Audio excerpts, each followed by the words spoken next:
ചെലവ് ചുരുക്കും, സർക്കാർ ആഡംബരങ്ങൾ അവസാനിപ്പിക്കും എന്ന് പറഞ്ഞ് അധികാരത്തിലെത്തിയ വി.ഡി. സതീശൻ സർക്കാരിന്റെ ആദ്യത്തെ വലിയ തീരുമാനങ്ങളിൽ ഒന്ന് മന്ത്രിമന്ദിരങ്ങൾ മോടി പിടിപ്പിക്കാൻ കോടികൾ അനുവദിച്ചതാണ്.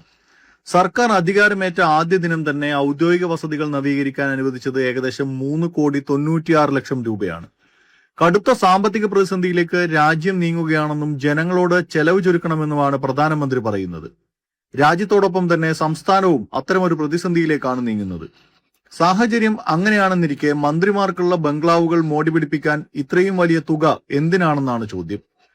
വലിയ വാഗ്ദാനങ്ങൾ നൽകി അധികാരമേറ്റ UDF സർക്കാരിന്റെ ആദ്യ തീരുമാനങ്ങളിലൊന്നായി മന്ത്രിമന്ദിരങ്ങളുടെ മോടികൂട്ടലാണോ വേണ്ടിയിരുന്നത് എന്നതാണ് ഉയരുന്ന ചോദ്യം.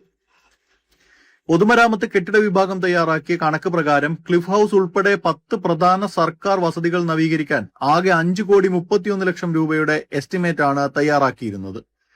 ക്ലിഫ് ഹൌസിന് മാത്രം 1,35,00,000 രൂപയ്ക്ക് മുകളിലുള്ള എസ്റ്റിമേറ്റ് ആണ് സമർപ്പിച്ചിരുന്നത് എന്നതാണ് വിവരം. പക്ഷേ ഇപ്പോൾ ക്ലിഫ് ഹൌസ് ഒഴികെയുള്ള 9 മന്ത്രിമന്ദിരങ്ങൾക്കാണ് ആദ്യഘട്ടത്തിൽ 3.96 കോടി രൂപയുടെ ഭരണാനുമതി നൽകിയിരിക്കുന്നത്.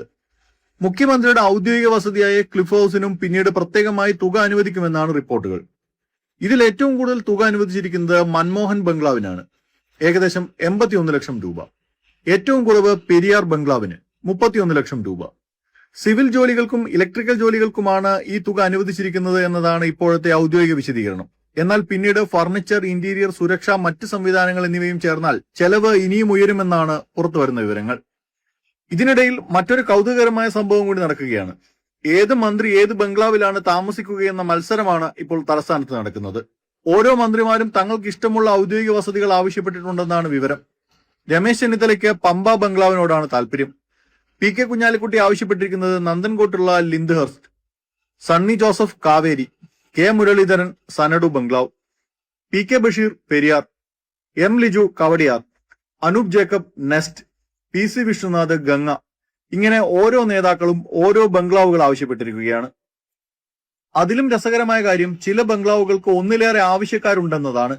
പൗർണമി ബംഗ്ലാവിന് മോൻസ് ജോസഫും ബിന്ദു കൃഷ്ണയും താല്പര്യം പ്രകടിപ്പിച്ചപ്പോൾ ഗ്രേസ് ബംഗ്ലാവിനായി കെ.എ. തുളസിയും A.P. അനിൽകുമാറും രംഗത്തുണ്ടെന്നാണ് റിപ്പോർട്ടുകൾ. അതായത് മന്ത്രിസഭാ രൂപീകരണത്തെക്കാൾ കടുത്ത ചർച്ചയാണ് ഇപ്പോൾ ബംഗ്ലാവ് തിരഞ്ഞെടുപ്പിനെ ചുറ്റിപ്പറ്റി നടക്കുന്നത്. ഇതെല്ലാം നടക്കുമ്പോൾ പൊതുജനങ്ങൾ ചോദിക്കുന്ന മറ്റൊരു ചോദ്യം കൂടിയുണ്ട്. സാമ്പത്തിക പ്രതിസന്ധി, വിലക്കയറ്റം, ക്ഷേമ പദ്ധതികളിലെ നിയന്ത്രണങ്ങൾ, സർക്കാർ കടബാധ്യത ഇതെല്ലാം ചർച്ച ചെയ്യുന്ന സമയത്ത് അധികാരത്തിലെത്തിയ ഉടൻ സർക്കാർ മുൻഗണന നൽകേണ്ടത് മന്ത്രിവസതികളുടെ മോടികൂട്ടലായിരുന്നോ എന്നതാണ് ആ ചോദ്യം.